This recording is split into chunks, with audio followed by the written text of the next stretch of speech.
Salve Maria! Sua pregação já vai começar, mas antes, não se esqueça de se inscrever no canal, ativar o sininho, dar um like no vídeo e compartilhar essa pregação com seus amigos para abençoar o dia deles. Lembrando que o nosso canal é patrocinado pela Loja do Criador, lá você encontra terços maravilhosos para você e também para presentear quem você ama. O link da loja está na descrição do vídeo e no comentário fixado. Que Deus te abençoe.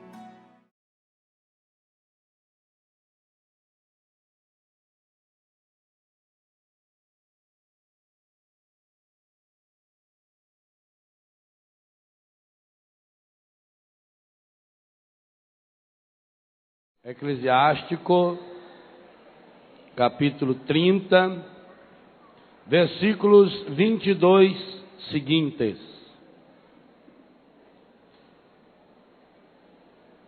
Minha voz está legível? Não entregues tua alma à tristeza. Não atormentes a ti mesmo em teus pensamentos. A alegria do coração é a vida do homem e um inesgotável tesouro de santidade. A alegria do homem e da mulher torna mais longa a vida. Tem compaixão de tua alma. Torna-te agradável a Deus e sê firme. Concentra teu coração na santidade e afasta a tristeza para longe de ti. Pois a tristeza matou a muitos e não há nela utilidade alguma. A inveja e a ira abreviam os dias, e a inquietação acarreta a velhice antes do tempo. Um coração bondoso e nobre banqueteia-se continuamente, pois seus banquetes são preparados com solicitude. Palavra do Senhor. Que beleza de texto, meus irmãos, como um programa de oração, de cura interior para o estágio da vida em que você se encontra hoje. Você é adulto, na idade adulta. Você idoso, como um idoso. Você é jovem, na plenitude da sua juventude. Por isso que eu quero refletir com você nesse momento, a partir de um tema que eu classifiquei no livro Rezando a Vida, na plenitude da graça. Nós precisamos descobrir a plenitude de Deus em nossa vida a partir daquilo que nós somos. E para que a gente possa ser feliz, sendo aquilo que a gente é, a primeira grande coisa a fazer, segundo esse texto do Eclesiástico: joga a tristeza para longe do seu coração. E segundo o texto, algumas situações da vida, e aqui veja uma coisa muito interessante: não há nesse texto nenhuma analogia, nenhuma situação de acontecimentos exteriores. O que me torna feliz ou infeliz não são as coisas exteriores. O Eclesiástico diz que para você cultivar a alegria, não entregar a sua alma, a sua essência à tristeza, não se atormentar, esse é um caminho. Primeira coisa a fazer para não entregar a alma à tristeza: não atormentes a ti mesmo em teus pensamentos. Como é que nós nos atormentamos a nós mesmos em nossos pensamentos? O que é uma tormenta? É uma agitação. Atormentar a ti mesmo nos teus pensamentos é quando a pessoa fica martelando ideia negativa. Quando a pessoa fica ruminando os acontecimentos negativos da sua infância, da sua adolescência, da sua juventude, da idade adulta. É quando a pessoa olha para os seus fracassos com lente de aumento. E isso eu reservei para falar na fase adulta da vida, exatamente por quê? Porque nós pensamos, eu não sei por que também, que o adulto é alguém que está pronto. E nós passamos a nos olhar com o critério que o mundo coloca para nós, de que nós somos pessoas prontas, pessoas acabadas, que a gente não amadurece mais, que tudo na vida já está estabelecido. O que mata o matrimônio?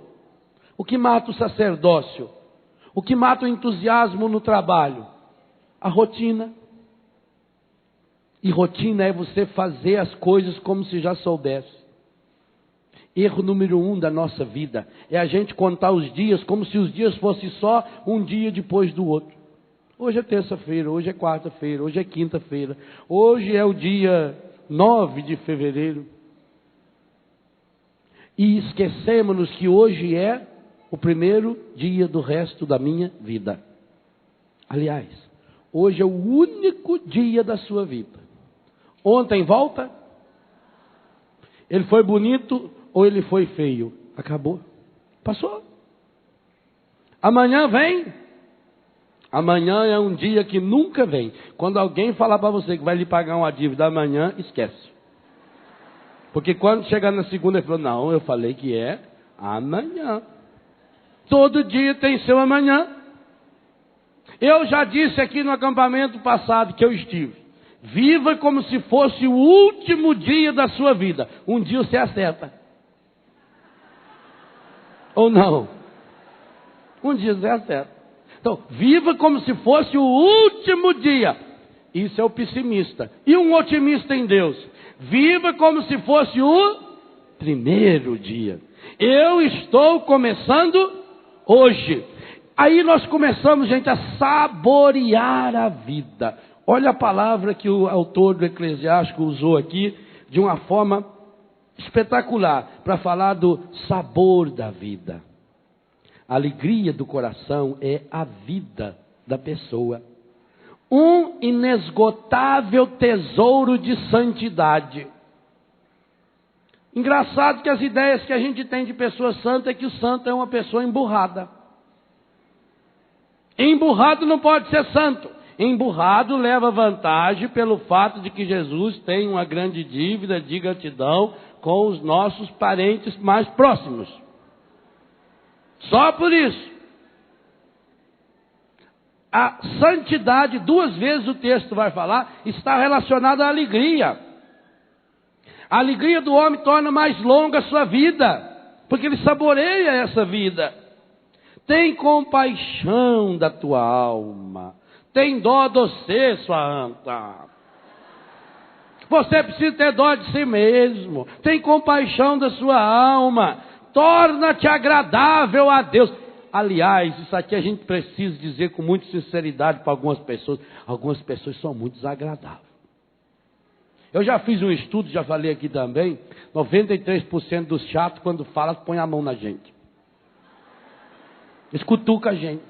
Não tem chato que não cutuque você, pode ver. Ele vai falar com você, ele vem cutucando você. Quer ver aqueles que chegam por trás e cutuca aqui atrás da gente? Vontade de enfiar a mão na orelha. E pior é quando tem mau hálito. Que puxa na direção da sua cara. Que... É bom que lembra a gente sempre que não devemos querer ir para o inferno. Porque o inferno deve ter esse negócio, esse cheiro também. Então, tem pessoa que é uma pessoa desagradável. Ô padre, ninguém gosta de mim, mas gostar de você para quê? Que utilidade você traz para o mundo, rapaz? Aonde você passa, você deixa um rastro de fofoca, um rastro de pessimismo, um rastro de negativismo. Você é um estraga-prazer, você já venceu o prazo. Tem pessoa que faria um grande favor para si mesmo. Tem compaixão da sua alma. Torna-te uma pessoa agradável a Deus. Nem Deus quer você no céu, porque você vai torrar para a ciência dele. Você tem que descer anti-horário. Você tem que ir para aquele sentido negativo onde você está indo. Então, santidade tem a ver com alegria. E uma alegria que não vem de fora, não é euforia. Euforia é uma alegria baseada em coisas e em pessoas. Triste daquele e daquela que coloca a razão da sua alegria nas coisas de fora. Porque essa pessoa não vai conseguir ser feliz. Ela vai enxergar o quê? A primeira vez que eu fui à Alemanha, eu fiquei encantado com a Alemanha. Foi a primeira vez que eu saí fora do Brasil para a Europa. Fui trabalhar, fiquei uns 20 e poucos dias na Alemanha. Então eu fiz uma viagem de trem da cidade de Bruxal até a cidade de Colônia. Isso deve dar umas 4 horas de trem. E eu ia extasiado. Vocês imaginam bem um rapazinho lá do Biguá andando de trem na Alemanha. Ah, ela é muito chique demais. Eu me senti a pessoa mais importante do mundo. Estava eu e o padre Sérgio. Aí, depois de 1 hora mais ou menos, me deu uma sede, eu falei para o padre, vou tomar um negócio aí. Ele falou, vai lá no vagão, que é bar. Aí fui. Você vai andando por dentro do trem. Chega aqui, vagão, ele é mais alto. Aquele vidro enorme, assim, aberto, né? Aí encostei numa coluna, peguei uma lata verdinha, assim, de cerveja. Uma cerveja muito saborosa. Naquela época eu bebia ainda, né? Agora não bebo mais, graças a Deus. Então peguei aquelas latões de cerveja. Fui saboreando, bebendo devagar. Cerveja alemã, olha o que você quer. Estava tomando em português, mas era alemão. Aí eu encostei na coluna, um ferrinho assim, fiquei olhando, mas era a coisa mais linda. Aquelas paisagens lindas, a estrada do automóvel passa do lado, o rio, aqueles castelos. A Alemanha é um jardim, a Alemanha é um dos países mais belos do mundo, uma organização, a gente vai extasiado com aquilo. Aí eu notei que na última mesinha assim do vagão, que é um barzinho, não é? Então a última mesa tinha um casal brigando em alemão. O alemão é uma língua muito apropriada para você xingar uma pessoa. Porque o alemão, quando fala, parece que ele está xingando. Até na missa fala, Brotleben. É o pão da vida, mas parece que está xingando a gente, né? Então, a língua alemã já ajuda você, porque você vai lá, parece que você está falando com raiva, já ajudando a pessoa. Diferente do francês. O francês, você xinga a pessoa, ela pensa que você elogiou ela. Porque fala um biquinho, você fala, merci, você fala, merci, au revoir, né? Ele está xingando, você está falando que você é uma anta. Merci beaucoup. Se não é pas de quê, vamos lá. O alemão não. Aí eles estavam brigando em alemão. E briga em alemão pior ainda. Schweinerei é o mínimo que fala um para o outro. Schweinerei, porcaria. Eu também não vou ficar ensinando palavrão em alemão a vocês.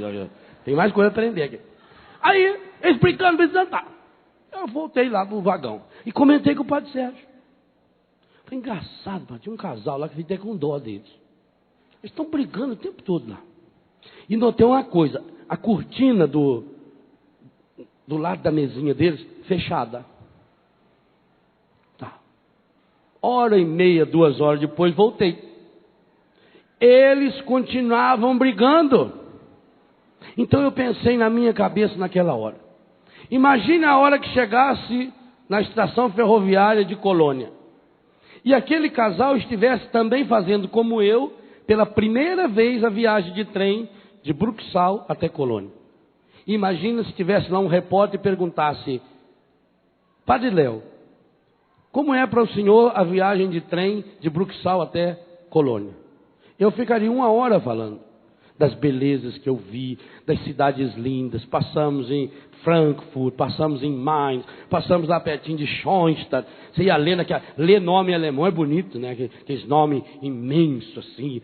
Olhando aquelas palavras assim que tem 25 letras, uma vogal, o resto é tudo consoante. Você tenta ler aquilo aqui, parece que você está lendo em língua, uma coisa bonita, né? Então eu ficaria 30 minutos, 1 hora falando. E se perguntasse para aquele casal? Não notei nada. Você notou alguma coisa? Não notei nada. Não. Mas por quê? Porque é feio o país? Que a viagem é feia? Não. Porque eles fizeram uma opção. Eles fecharam a cortina e eles ficaram olhando um para o defeito do outro. É exatamente essa imagem que eu tenho da viagem da vida. O meu irmão, minha irmã, a vida é uma viagem que você faz uma vez só. Hebreus 9, 27. Uma vez só essa viagem e depois acabou, morreu. Viva bem, aproveite para saborear a vida, aproveite para ver o lado bonito das coisas, das pessoas, para vibrar com você, para olhar para as situações difíceis como fonte de amadurecimento, como fonte de crescimento. Mas se você pinta o seu coração com essa sujeira que está aí, o mundo não presta? Será que é o mundo que está estragado? O meu coração está estragado.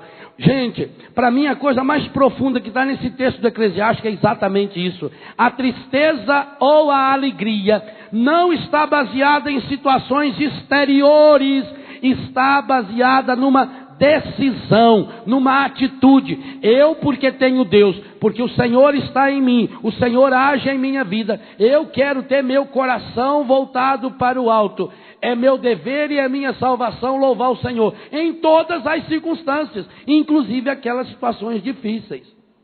Agora, se nós colocamos uma máscara, por quê? Porque eu sou adulto, porque a sociedade exige isso de mim. Você já é homem, você já é mulher, você já tem que assumir isso. Aí a pessoa vai viver estressada. A palavra estresse aparece aqui, não aparece? Versículo 26. A inveja e a ira abreviam os dias, e a inquietação, o estresse, acarreta a velhice antes do tempo. Tem alguns aí que estão muito inquietos, que está ficando esculhambado, meu filho. Você não deve olhar muito para maracujá, porque diz que se a gente fica olhando para uma coisa, a gente vai ficando parecido. Tem gente que está ficando parecido com maracujá, que ele está murchando. Enquanto não reencontrar essa alegria interior. Agora, aqui o versículo 26 diz que tem duas coisas que você tem que jogar fora do coração, se você quer viver a alegria de Deus. Primeira coisa que você tem que jogar fora do coração é inveja. E o que é inveja? Inveja é eu inquietar o meu coração a partir das coisas que as pessoas têm ou deixam de ter, faz ou deixam de fazer. Inveja é você viver se colocando no lugar do outro. E ira é trazer o outro para viver dentro de mim.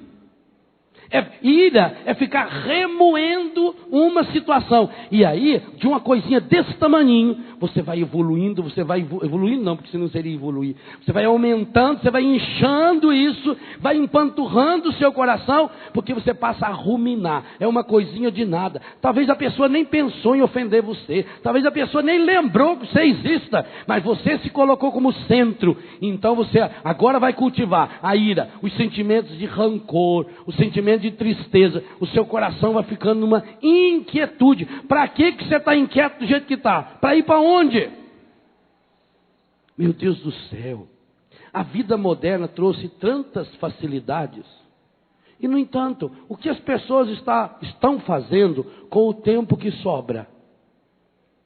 Estão aproveitando para ser mais infeliz. E estão encontrando justificativas para a infelicidade. Tenha compaixão da sua alma. Tem dó de você, diz o Eclesiástico. Não encha mais o seu coração com essas porcarias que o mundo está ensinando, porque o mundo precisa ter domínio sobre você. E uma das formas de fazer com que a gente seja um adulto infantilizado é exatamente isso. Porque nós colocamos a razão da nossa vida fora de nós. Nós colocamos a razão da nossa alegria fora de nós. E ficamos encontrando justificativa para a tristeza, para a angústia, para a lamúria. De um probleminha, a pessoa cria um problema enorme. E com um detalhe: quem não tem problema, cria. Já observou isso? Eu gosto de encontrar pessoas que têm problema sério para resolver. Quando a pessoa tem um problema sério para resolver, ela busca uma força interior. Quando a pessoa passa por uma situação realmente limítrofe, uma situação muito difícil, de uma doença grave, de um problema sério, a família se une. Família que passou por problema sério é uma família muito mais restaurada. É uma família que depois sabe saborear a alegria da vida. Agora, pessoa que não tem problema, a maior parte das pessoas hoje não tem o que fazer. É uma vida sem sentido. É uma vida voltada para a inutilidade. Então pensa você agora. Qual é o benefício que a humanidade lucra com a sua vida? Se por acaso você ficasse doente e fosse pedir a Deus, Senhor, cura-me, e o Senhor resolvesse lhe fazer uma pergunta, eu vou curar você para quê? Quais seriam as justificativas que você daria para Deus? Evangelho de hoje. Jesus curou a sogra de Pedro. E ela imediatamente começou a servi-los. Pensa bem, você está pedindo uma cura ao Senhor. Ah, porque eu vou perder a minha fé. Ah, Deus vai ficar muito problemático com você. Nossa Senhora, Deus entrou em deprê por sua causa. Deus está tão sentido que você não acredita mais nele. Deixa de ser besta, eu sei que precisa de Deus, não é Deus que precisa de você, ora. Deus que precisa de mim? Parece que eu faço um favor a Deus. Não, hoje Deus deve estar muito feliz, porque eu rezei, eu falei em nome dele, eu cantei, eu louvei. Se eu não louvo, o Senhor fica muito troncho, muito triste. Hoje ele está abatido porque eu não louvei. Aí eu louvo o Senhor e fica todo feliz, como se fosse um político que precisa de elogio barato. Não. Então quando você perguntava para Deus, Senhor, por que eu não fui curado ainda? E o Senhor vai olhar para você e vai dizer, eu estou dando uma chance a você. Eu estou esperando para ver se você deixa de ser besta. Porque não adianta, igual aquele sujeito que estava no hospício, bater na cabeça na parede.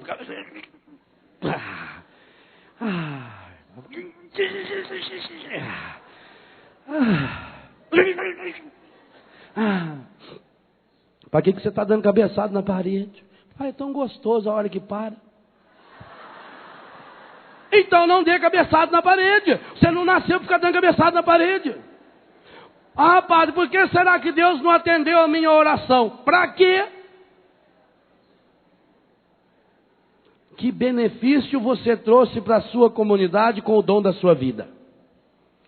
Ou a sua vida é você no centro, só pensa em si mesmo, só pensa nos seus próprios interesses, só pensa nos seus próprios problemas, procura Deus quando está no desespero. E aí, ontem à noite a gente viu algumas coisinhas bem simples disso. Aí, na hora que a coisa aperta, você vai no primeiro lugar que mandava você ir. Quantos aí que se dizem católicos e depois de adulto? Porque esse é um pecado típico do adulto. Não é da infantilidade, não. Então se diz católico, mas na hora do problema, vai lá no centro espírita. Vai entrar no ano, vai lá consagrar o seu ano para manjar. E dá não sei quantos pulinhos na água lá. Pendura os cordões não sei do que. Lê horóscopo, vai se misturando. E o demônio está amarrando você. A hora que ele te prendeu, você vai ver, meu filho. Deita, você faz você mugir, feito uma mula velha no chão. E ele não solta mais, porque é isso que ele quer. Nós católicos temos que tomar uma atitude, gente. E uma atitude muito séria. Porque esse é o pecado número 1 que os adultos fazem contra Deus. Que lugar Deus ocupa em nossa vida? Olha a história do povo de Deus. Cada vez que o povo de Deus se afasta de Deus, tudo vai mal em sua vida. Essa é uma constante do Gênesis até o Apocalipse. Todas as vezes que acontece alguma derrota, todas as vezes, sem nenhuma exceção, acontece uma derrota, acontece uma doença grave, a pergunta que se faz é, onde foi que nós nos afastamos do nosso Deus? E aí, a Bíblia tem umas soluções drásticas. A gente, quando lê a primeira vez, até se assusta. Quando o povo de Deus vai muito mal, Deus chama o profeta e diz, descubra no meio do povo quem é que está com um ídolo falso. E quem tiver, mata ele e a família toda. Isso não é uma vez só na Bíblia. Vários casos. E aí a gente pode pensar, meu Deus, mas que absurdo. Onde está o amor? Eu só penso no amor quando é a meu favor. Mas Jesus deixou bem claro, eu vou usar com você a medida que você usa com o seu irmão.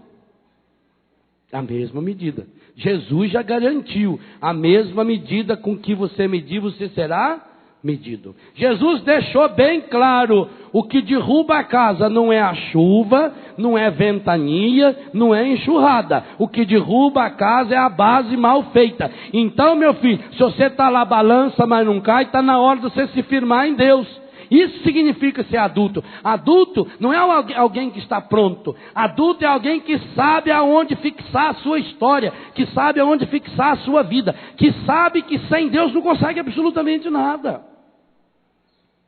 Mas nós, quando fizemos essa opção, por viver nas aparências, por fazer aquilo que as pessoas desejam que a gente faz, nós vivemos para os outros, nós vivemos nas máscaras. E aonde é que nós podemos tirar nossa máscara? Infelizmente, nem dentro da própria casa. Por isso que nós hoje percebemos o índice de pessoas adultas, maduras, viciadas em droga. É muito mais, aliás, tem uma diferença muito interessante. Talvez o número de jovens que se viciam em drogas seja maior do que o grupo de adultos que se vicia, se você olhar objetivamente falando, números isolados. Mas quando a gente trabalha na dependência química, a gente descobre que o índice de jovens que deixam a droga é muitas vezes maior que o índice de adultos que deixam a droga. Por quê? Porque o adulto não consegue reconhecer a sua fraqueza. Principalmente o homem. Acha que o problema está nos outros. E não consegue reconhecer, eu sou fraco, eu sou limitado. Gente, não vamos pensar que porque eu tenho 40 anos, 50, 60, 70 anos, porque eu já sou homem, porque eu já sou mulher formada, que eu não continuo precisando dos mesmos carinhos, da mesma ternura que eu precisava quando tinha 2 anos de idade, quando tinha 10, quando tinha 15. Mesma coisa a minha sexualidade. Eu sou um homem, eu sou uma mulher adulta, realizado na minha vida, feliz no meu matrimônio, feliz no meu sacerdócio. São Paulo diz, quem está de pé, cuide para não cair. Porque quanto maior a árvore, muito pior é o tombo. Inveja e ira abreviam os dias. Então inveja é eu viver lançando o meu coração naquilo que o outro faz ou deixa de fazer.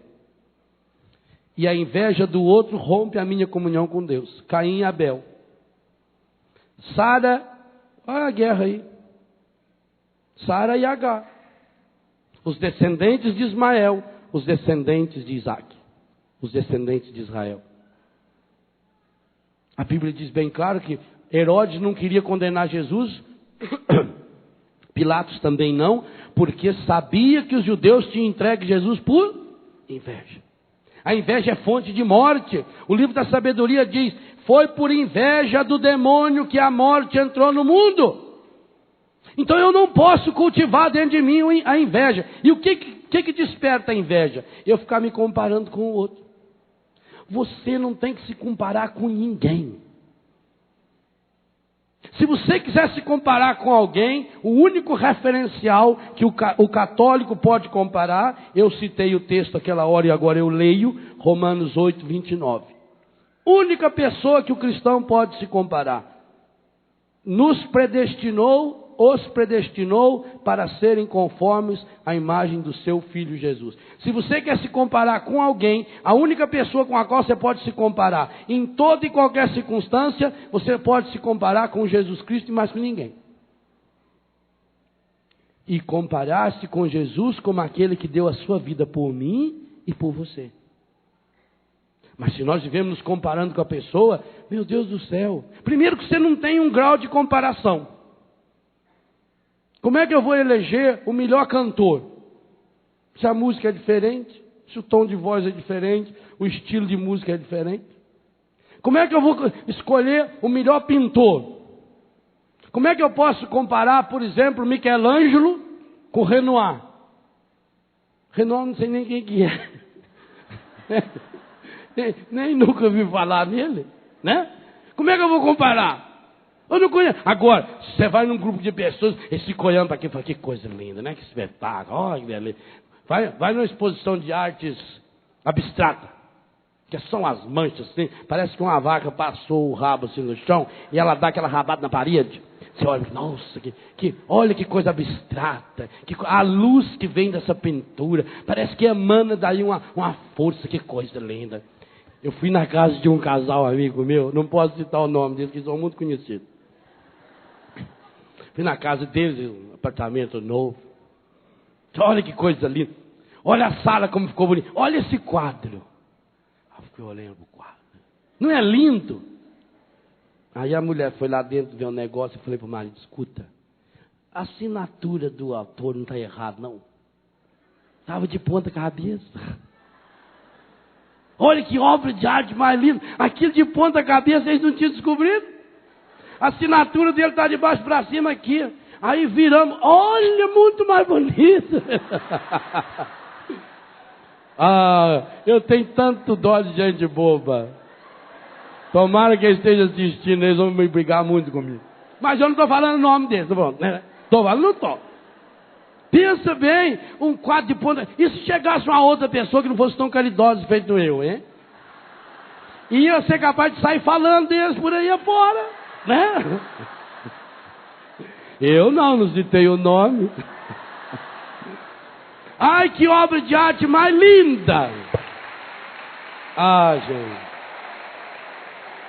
Eu tenho dó de gente boba. Dó demais. Porque eu vi aquela Gisele desfilar com aquela calça. Eu acho que se eu vestir a calça, eu fico bonito igual ela. Oh, meu Deus do céu. Quem é feio, conforma-se. Mas não tente se comparar, que vai ficar mais feia ainda, mais desajeitada ainda. Quem não sabe usar maquiagem não usa, porque é medonho.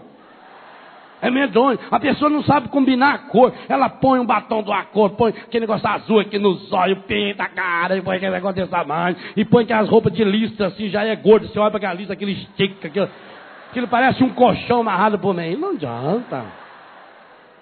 Aí não sabe por que os outros riam de você. Busca a alegria que está aqui dentro. Não inveja ninguém. Não se compara com ninguém. Você é único no mundo. Você não tem que ser melhor que ninguém.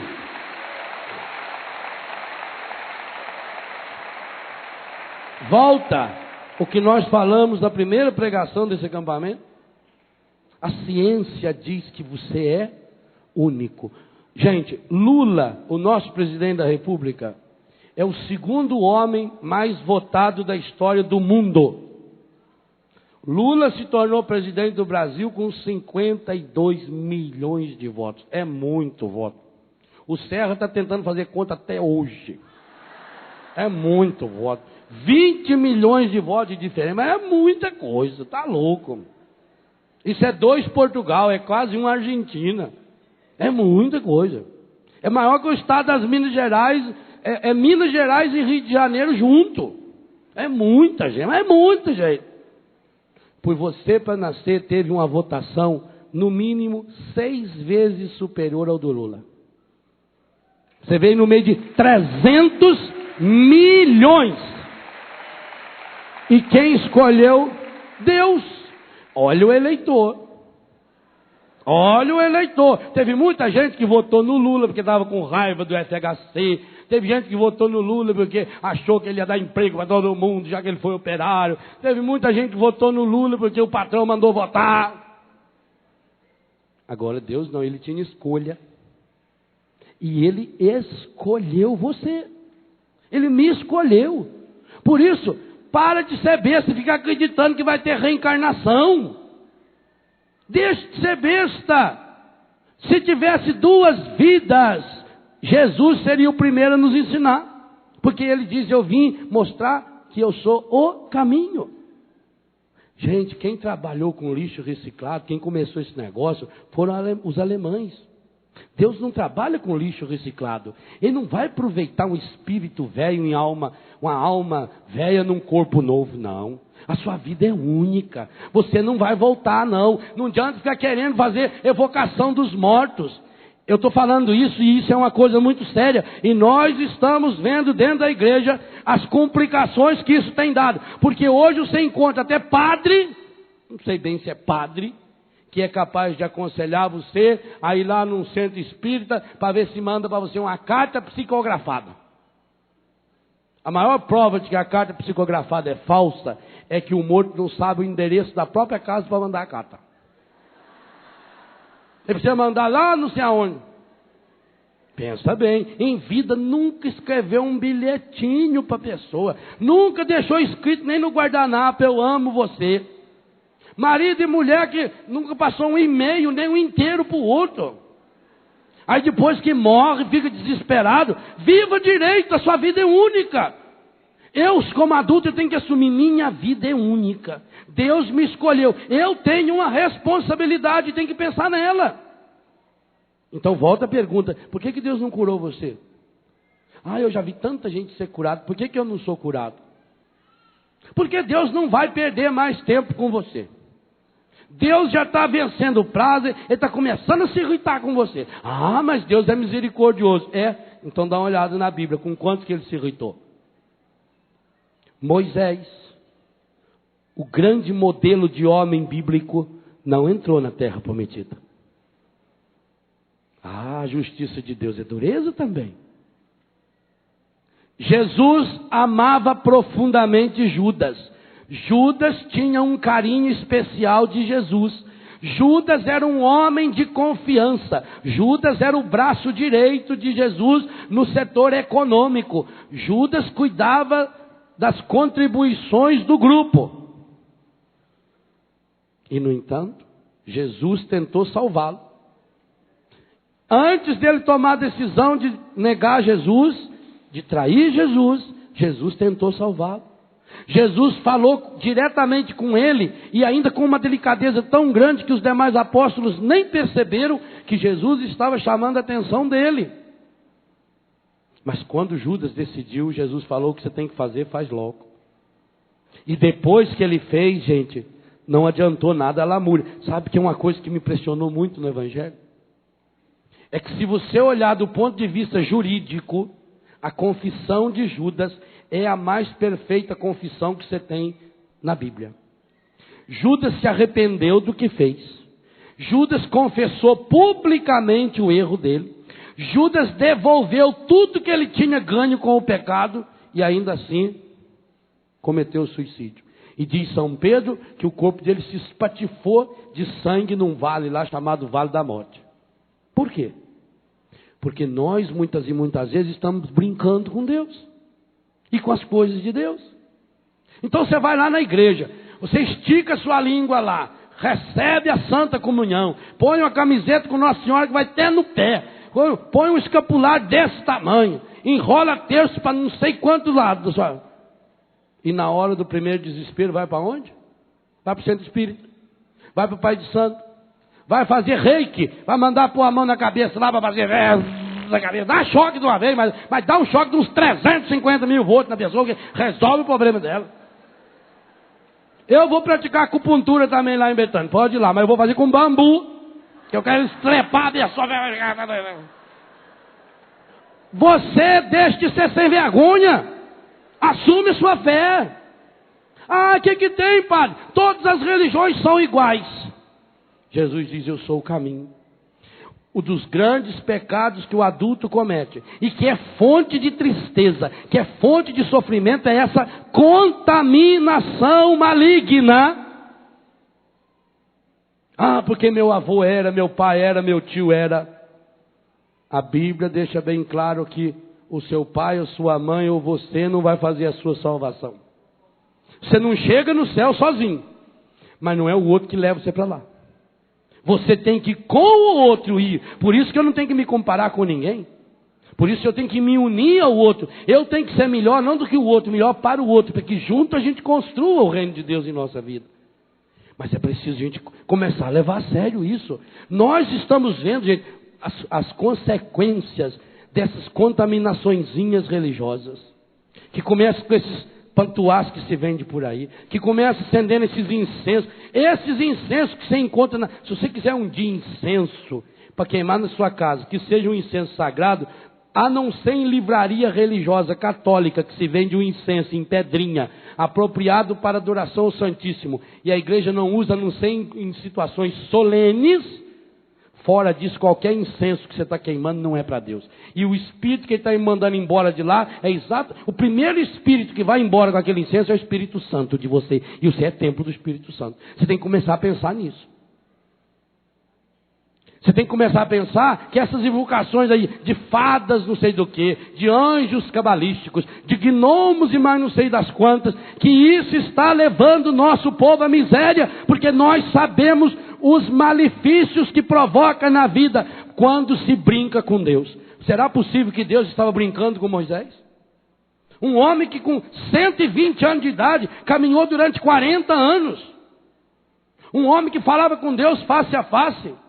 Um homem que fez um jejum, o dobro do jejum do próprio Cristo. Sabe o que é isso? Cristo ficou 40 dias e 40 noites em jejum. Moisés ficou 80 dias e 80 noites por amor ao povo. Moisés nunca pediu nada para si mesmo. Tudo que Moisés pedia para Deus era para o povo. Mesmo quando Deus se irritou que queria acabar com a banda de sem vergonha, que era aquele povo lá que ia e voltava para o pecado, como nós também fazemos, Moisés ia lá e jejuava e pedia, meu Deus, não faça isso, porque senão os inimigos vão dizer que é o Senhor que não tem força para salvar. Moisés não pedia nada para ele.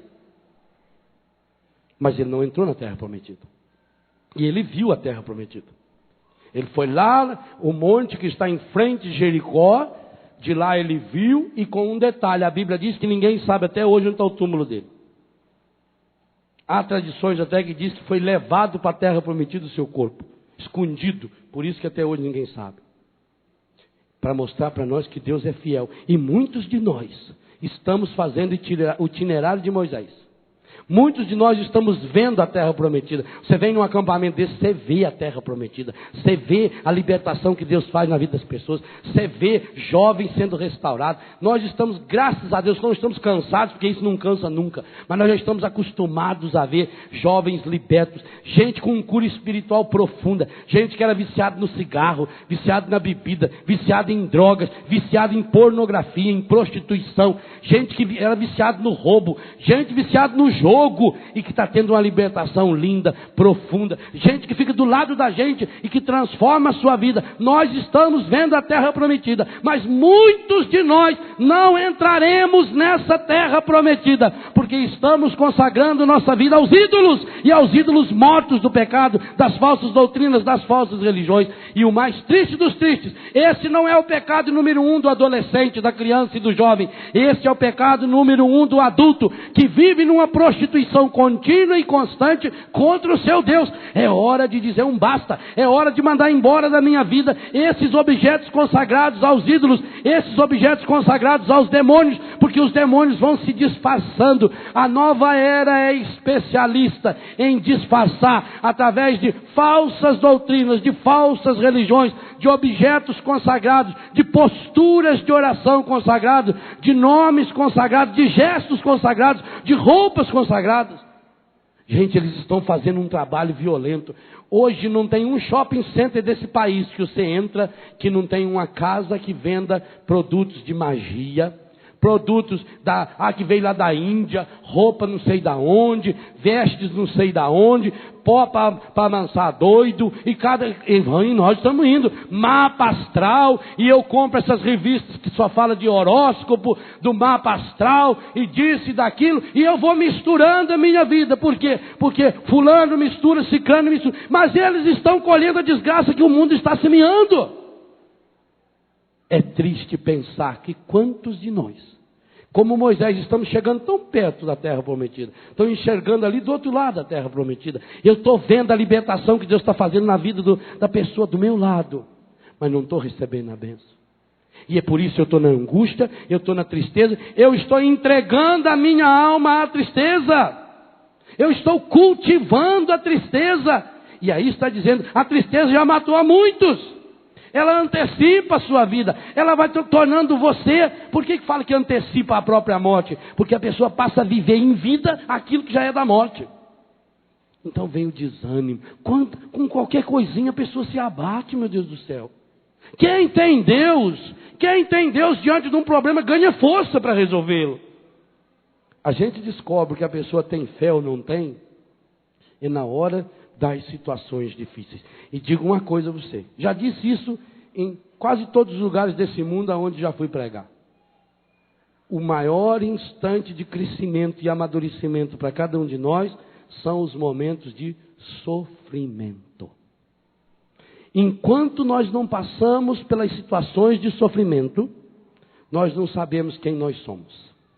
Nós vamos descobrir o nosso melhor e o nosso pior naquelas situações difíceis. Quando a gente passa por culpa nossa ou dos outros. Ali nós descobrimos quem nós somos e o que Deus pode fazer em nossa vida. Mas nós estamos procurando essa vida fácil. Esse Deus fácil, gente. Essa ideia desse Deus da nova era, ela está presente em muitos de nós cristãos. E isso é uma pena. Porque nós estamos buscando a cura interior como se fosse uma coisa mágica. Ora, para não alimentar a ira e para não alimentar a inveja, ira é trazer o outro para dentro de mim. Inveja é eu ficar olhando e mirando minhas emoções e meus sentimentos no sucesso ou nas coisas boas, materiais, ou no sucesso profissional que o outro tem. O único jeito de vencer esse mal é usar o remédio que Jesus Cristo nos deu. E que eu já salientava para isso na reflexão anterior. Se Jesus deixou garantido para nós, onde 2 ou 3 estiverem reunidos em meu nome, eu estarei no meio deles. E nós sabemos que aonde Jesus Cristo chega, e vamos repetir isso na missa hoje, aonde Jesus Cristo chega, desaparece aquilo que não pertence a Ele. Aqui está um novo desafio que cada um de vocês podem fazer. Não precisa ter estudo para isso, não precisa saber ler a Bíblia para isso, não precisa ter estudado na escola Paulo Apóstolo, não precisa ter feito aprofundamento, não precisa ter feito teologia. A única coisa que precisa é que 2 ou 3, no mínimo, 4 ou 5, no máximo, de vocês queiram ter a coragem de se reunir para rezar um pela cura interior do outro. E como é que isso vai acontecer? Então você combine com 3, 4 pessoas da sua convivência, que tem um horário possível de se conciliar. Por exemplo, as senhoras donas de casa. Hoje em dia, há horários na agenda semanal da senhora que é completamente livre. Já fez o almoço, não é dia de lavar roupa, não é dia de ir na costureira, não é dia de ir no cabeleireiro, não é dia de cortar a unha, não é dia de pintar os olhos. Você tem lá um tempo sobrando. O que faz com aquele tempo sobrando? Alguns saem para bater perna. Ah, eu estou com tanto problema que eu vou dar uma volta, eu vou no shopping. Aí chego no shopping, eu pego e faço umas compras. Aí eu não tenho dinheiro para pagar, mas eu comprei aquilo que era fiado. Agora eu estou com mais problema ainda, porque eu tenho que pagar aquilo que eu comprei. Então você acha um horário, daquele na sua agenda, a sua atribulada agenda, porque é impressionante. A gente só encontra gente atribulada, gente correndo. Estou atrasado, estou atrasado para quê? Não sei para quê. Vai ter a eternidade inteira para ficar sossegado lá, no anti-horário. Sossegado. Lá você vai ter agitação à vontade. Você gosta de agitação? Olha o lugar certo seu, é o anti-horário. Vai lá. Então você acha o horário semanal, uma vez por semana. Segunda-feira, 3 horas da tarde. 3 horas da tarde não, quem tem a missa aqui é bom assistir. Então faz 5 horas da tarde. Terça-feira, 9 da manhã. Você levou as crianças na escola, não está na hora de fazer almoço ainda, do seu prédio. E o que nós vamos fazer, padre? Nós vamos rezar. Mas rezar a partir do quê? Da Bíblia? Não.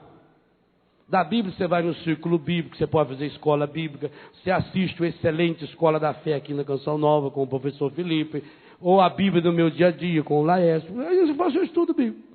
Ali é para você rezar a sua vida.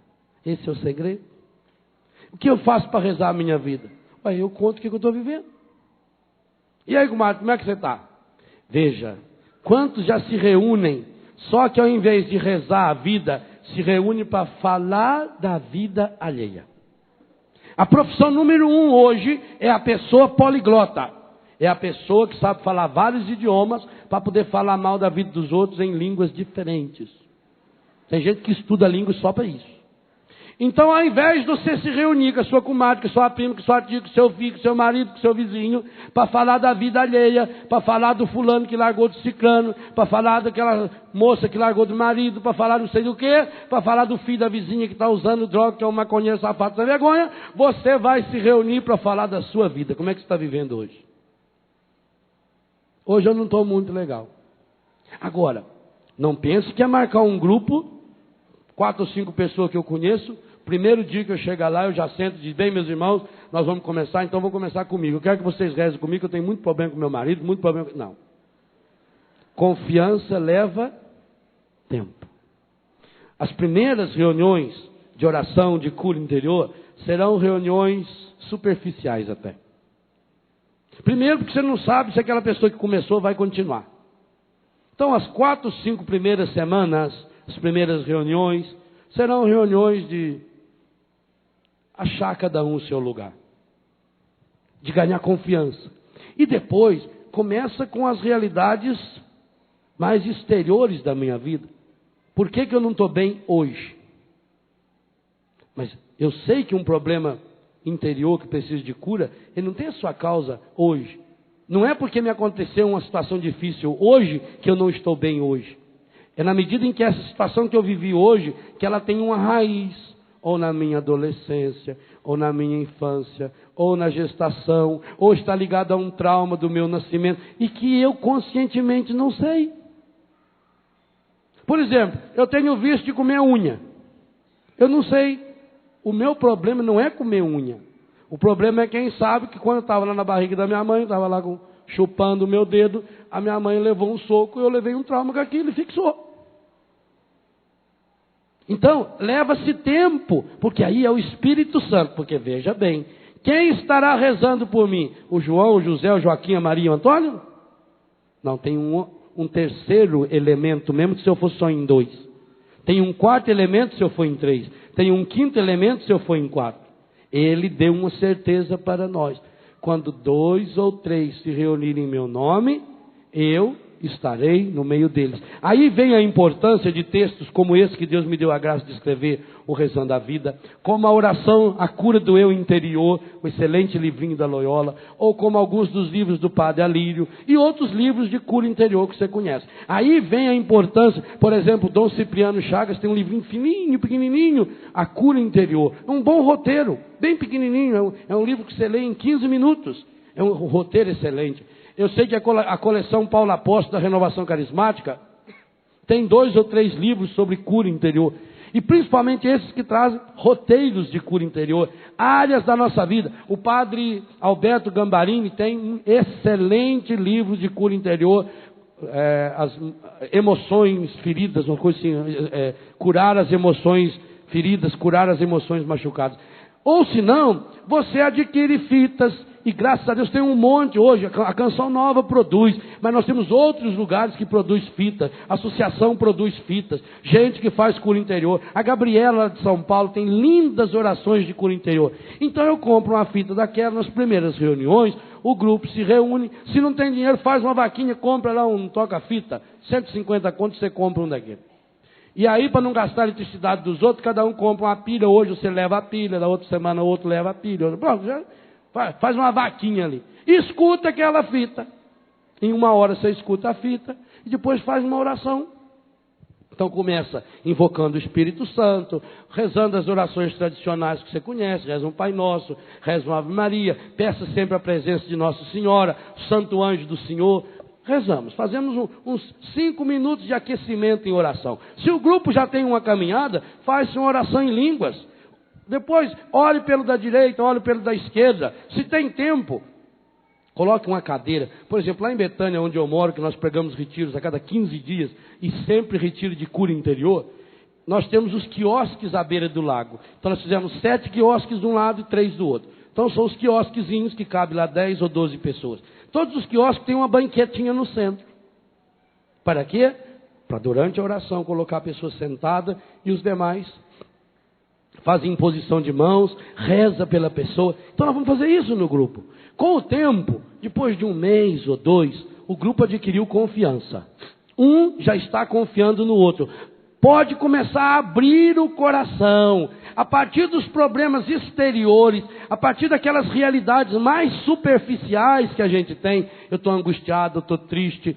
Mas por que você está triste? O probleminha com meu marido. Então vamos rezar pedindo a Deus que venha santificar o matrimônio da nossa irmã. Nós não vamos estar julgando, nós não vamos estar condenando o irmão, nós não vamos estar tentando resolver o problema, nós não vamos dar uma de psicólogo. Você não é psicólogo, não tenta ser psicólogo, deixa o psicólogo. Psicologia é uma profissão linda, maravilhosa, que pode ter uma força de unção. E aliás, hoje, principalmente nos Estados Unidos, a Associação de Terapeutas Cristãos, que fazem um trabalho de cura interior, um ministério de cura interior. E aqui no Brasil, as escolas de psicologia que seguem a linha de Viktor Frankl, da logoterapia, têm feito uma ajuda, tanto nas comunidades terapêuticas, como em grupos de oração, que é um benefício maravilhoso. Agora, se você não é psicólogo, não dê uma de psicólogo. Faça aquilo que você pode fazer. O que você pode fazer? Você pode rezar pelo seu irmão. Você pode interceder. Jesus deu a certeza para nós, 2 ou 3 reunidos em meu nome, eu estou no meio deles. E aí volta o esquema que nós falamos hoje de manhã. Se Ele está no meio de nós, então automaticamente nós começamos a jogar o nosso coração para o alto. Se o nosso coração está voltado para o alto, porque o nosso coração está em Deus, nós passamos imediatamente para essa oração de louvor. Então eu começo a abastecer a minha vida. Gente, você já notou que tudo na vida tem que ser abastecido? Aqui dentro desse microfone tem uma pilha. Se a pilha fica fraca, a voz, o microfone é excelente. Isso é um Shure, um dos melhores que tem. Ainda mais que vem com esse rabinho, isso é um charme, tem esse rabinho aqui. Poucos microfones têm esse rabinho, mas se ele não tiver bateria aqui dentro, então eu vou ter que tirar essa bateria e botar outra. Você pode ter um celular de última geração, celular que treme quando você quer falar com alguém, parece um retrato da pessoa, mas você tem que recarregar a bateria dele. O seu carro você tem um automóvel maravilhoso, um automóvel que custa $200 mil, um automóvel que faz tudo automático, mas a cada 400, 500, 600 quilômetros você tem que passar num posto e mandar colocar combustível, tem que abastecer. Ora, se a tecnologia moderna nos ensina que nós precisamos de oração, aquilo que a bateria, que a pilha é para o microfone, que o combustível é para o automóvel, que a bateria é para o meu celular, que a eletricidade é para a luz, a oração é para o seu coração. E você está como um microfone que não fala, um celular com a bateria descarregada, um carro sem combustível. Carro sem combustível pode ser o melhor carro do mundo. Só anda se for morro abaixo, empurrado ou carregado. É assim que muitas e muitas pessoas estão andando, só morro abaixo, só empurrado, só carregado, porque não estão parando para abastecer. Eu estou propondo a você nesse acampamento: reze a sua vida, transforme a sua vida em oração, faça oração na sua vida, reúna 2 ou 3 ou 4 no máximo 5 pessoas, e comece toda semana, 1 hora, 1h30 de oração, e você vai ver as maravilhas que começarão a acontecer na sua vida, porque na medida em que nós abastecemos o nosso coração com as coisas de Deus, nós vamos mandando embora do nosso coração a tristeza, a angústia, a depressão, a amargura, e você vai ganhando força, e aquilo vai se tornando um referencial. Eu vou falar alguma coisa sobre isso na missa hoje à tarde. Vai se tornando um referencial para nós, a nossa vida vai sendo marcada. Então, aquela semana de oração, ela me impulsiona, ela me dá força para vencer mais uma semana. E quando no meio daquela semana eu estou vivendo uma situação difícil, eu estou vivendo uma situação, se eu não posso dar um telefonema para um do meu grupo, reza por mim, interceda por mim, peça a Deus por mim, aquela oração feita abastece você, e você, na esperança de que depois da manhã, ou daqui 3 dias, ou daqui 4 dias, vai se reunir de novo em oração, aquilo começa a dar força. Meu Deus, nossas comunidades precisam. Eu digo aqui, a minha comunidade Betânia, aqui a comunidade Canção Nova, você na sua casa, você nos apartamentos que moram, vocês precisam, nós precisamos, nós, grupo de sacerdotes que vivemos juntos, freiras religiosas que vivem juntas, começa a se reunir para rezar pela cura interior um do outro, começa a pedir a Deus a libertação um do outro. Se a sua família já tem uma caminhada bonita, porque às vezes nós cometemos esse pecado, às vezes nossa família tem uma caminhada linda, meu pai coordena a comunidade, minha mãe é catequista, meu filho toca na igreja, minha filha canta no grupo de oração, mas em casa nós não rezamos uns pelos outros, nós damos para os outros, nós somos somos como um garçom que vai na festa, serve todo mundo, mas não come, não abastece o seu coração. E isso vai fazendo com que depois a gente cai. Como é comum você encontrar, padre, esse meu filho inclusive, ele já foi da carismática, esse meu filho já cantava na igreja, e eu não sei porquê, padre, ele começou a perder a fé, ele começou a perder o entusiasmo. Talvez porque nós tenhamos cometido esse pecado. E meus irmãos, sabe o que é terrível? O demônio não quer que 2 ou 3 ou 4 se reúnem em oração, porque enquanto a gente continua dividido, cada um para si, Deus para ninguém, então nós vamos continuar abastecendo o nosso coração nas falsas doutrinas, na macumba, no espiritismo, na invocação dos mortos, acendendo a vela para o Buda, acendendo isso, acendendo aquilo. Pois eu digo a você hoje, tome posse da graça de Deus na sua vida e comece a fazer isso agora. Comece a rezar a sua vida. Diga para Deus exatamente aquilo que você está sentindo agora. Se você agora está sentindo alegria, louve o Senhor. Se você agora está sentindo tristeza, peça ao Senhor. Se você agora está sentindo cansaço, entregue o seu cansaço ao Senhor. Se você está agora sentindo fome, apresente a sua fome ao Senhor. O que você está sentindo? Fale agora ao Senhor. Pelo jeito não estão sentindo nada. Fale ao Senhor. Pai Santo, Pai querido, Pai amado, eu louvo, bendigo e glorifico o Teu nome por essa rica manhã que o Senhor nos dá. Nós te louvamos e bendizemos porque a Tua palavra hoje, nos 2 textos apresentados para a nossa juventude e para a nossa idade adulta, nos apresenta a necessidade da alegria como fonte da vida. Há no coração e na vida de muitos desses meus irmãos e dessas minhas irmãs, Pai Santo, Pai querido, Pai amado, uma profunda tristeza e angústia pelas situações difíceis pelas quais passou na vida. Muitos e muitas desses irmãos e dessas irmãs, Pai Santo, ainda hoje vivem a angústia, a tristeza das derrotas, porque perderam o amor, porque perderam o emprego, porque estão acostumados a falar de sua vida a partir de suas perdas. Hoje eu quero colocar, Senhor, o coração desse meu irmão, ferido e machucado, na Tua presença, e é o que eu desejo honesto e sinceramente fazer nessa tarde, Senhor, junto com o Teu Filho Jesus na Eucaristia.